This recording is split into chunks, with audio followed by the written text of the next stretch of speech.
Nag-talk ako sa UST. I was invited to do a talk there. Tapos kumuha sila ng mga parang isang graduate sa painting, sa advertising, sa industrial, and sa interior. And then, we all did our talks na. And then, nagkaroon ng question and answer portion. So, I think tatlo lang kami kasi hindi nakapunta yung isang nasa course na nag-talk.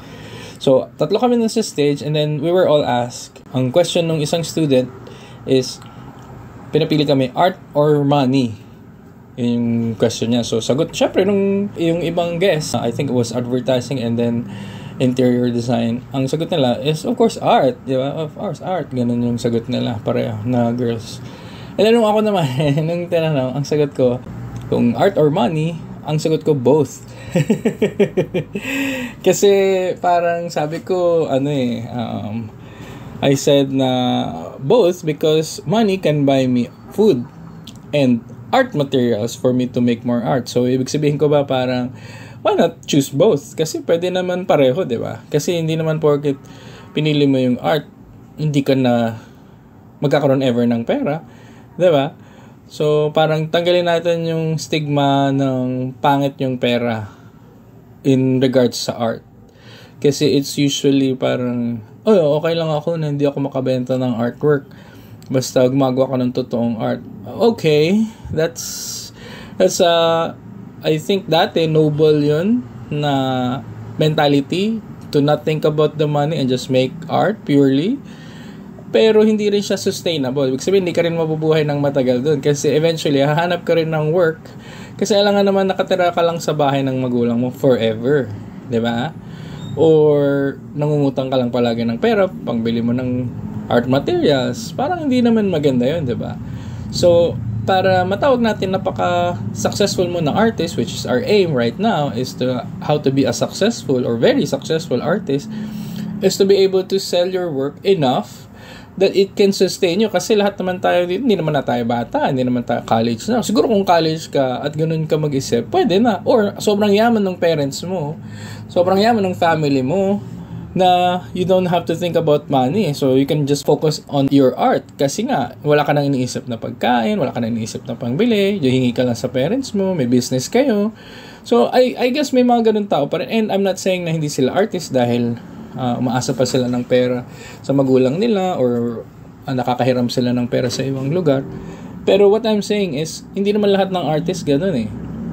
So, may mga artists na sa tingin nila hindi nila kailangan ng money, 'di ba? Kahit hindi sila mayaman, ang nangyayari sa kanila is nagkakaroon sila ng kaunting pride na they are not looking for money because they want to have their art as purely just because they want to do it, not because they want to sell their work. Hindi yun yung goal nila to create the artwork. And that's okay too. Maganda rin naman yun. Pero you also have to think na meron kang dapat kinikita para you can sustain yourself. Pangbili ng art materials mo and pangbili mo ng pagkain mo.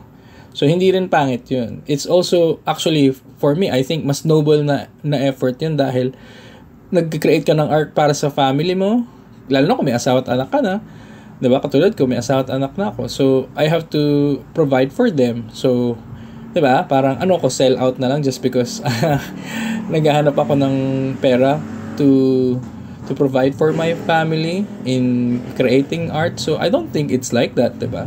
So, it's something na we have to think about when we're creating art. Hindi masama ang pera. Ika nga nung pastor namin, money is not evil. Pero yung love for money, yun yung evil. Kasi, sabi ni Pastor Ed, parang sinasabi niya na daming tao na galit sa pera or ayaw pag mukha kang pera. Yung mukhang pera siguro, I guess, hindi rin maganda. Pero ibig sabihin, hindi masama na porket may business ka, tinuturing ka na ng ibang tao na mukha kang pera. Diba? Kasi yung business, dami mong magagawa dun sa kinikita mo rin. Nagkakaroon ka ng pang-ospital.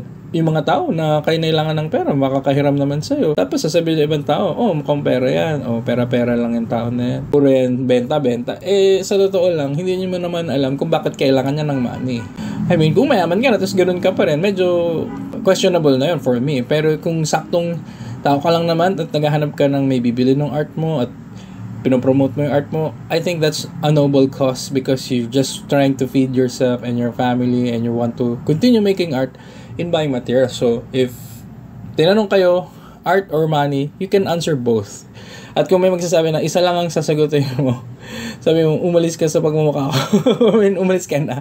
Kasi bakit? Bakit mo kailangan mamili ng isa lang, di ba? In that regard.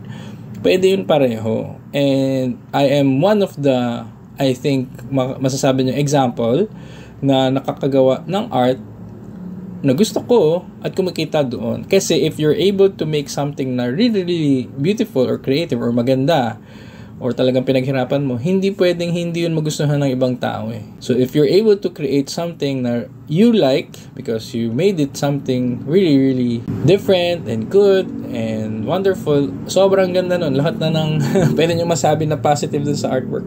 If you can create something like that, I don't believe na walang bibili nun, na hindi siya mahahangaan.